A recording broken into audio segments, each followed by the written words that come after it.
Hello Choppers, and welcome to Logan Chops Review's Quickie preview of Cult of the Deep, a hidden role game for 4 to 8 players in which you're trying to complete rituals and defeat the other cultists. At the beginning of the game, everybody will get their role card, such as the High Priest, which will always be in the game, and a selection of others depending on the amount of players, and each one will have different win and loss conditions on them. And you keep these roles secret from the other players. You will also get your character card, such as the librarian here, which will be kept secret at the beginning of the game, but everybody will be revealed in time. It has the amount of life you start with, as well as your faction symbol and a little ability for your character here.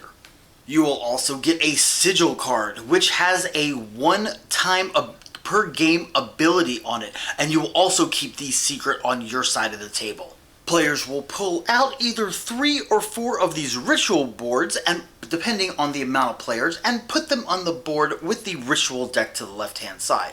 To the right-hand side, you will put the Wraith deck, which is what you will become if you die during the game, because you do not completely leave the game, but you will become a Wraith of a different kind depending on which one you draw, and you will stay in the game, but you will have a different objective.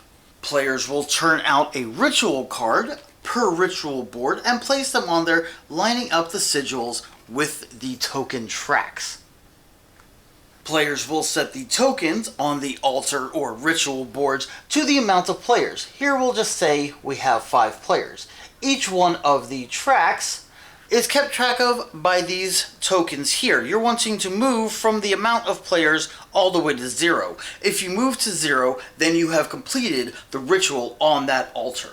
Each time you move one of these sigils on the altar, you'll get to trigger the altar power on the ritual. Here you can see it says you get to choose a living cultist to gain or lose 1 life. If you move both of the sigils down to 0, you get to pull this ritual and keep it for yourself, and it has a keeper power that you will be able to do. Here you can see during your roll phase, you roll 2 additional dice.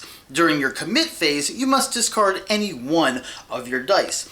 Now, how do you move these tokens down on the altar board? Well, it's a good thing you asked. On your turn, you will get to roll 5 dice and then assign them to either the altar board to complete part of the ritual or to the other players, like so. The dice have 6 different symbols, 1 for each side, dealing either 1 damage, 2 damage, gaining a life, or the 3 remaining symbols that coordinate to the different pictures on the ritual board, which whenever you commit them and they resolve, they will move those tokens towards the 0 spots. After you finish committing your dice either to one of the 3 or 4 altar boards or to the other cultists or yourself, then each player will get a chance to respond with using their character's abilities or maybe even their role's ability if appropriate. Once everybody is done responding, then you will resolve your dice doing damage, healing life, or moving the altars and being able to take them if you complete the ritual. Then play will pass to the next player on the left. The last player or players, depending on which roles are in the game, win Cult of the Deep. Cult of the Deep is on Kickstarter now, and if you like games like Bang or Elder Signs and even Dice Throne type of games, you're going to love Cult of the Deep. So go ahead and go over to Kickstarter and check it out. I'm Logan for Logan Chops Quickie Previews.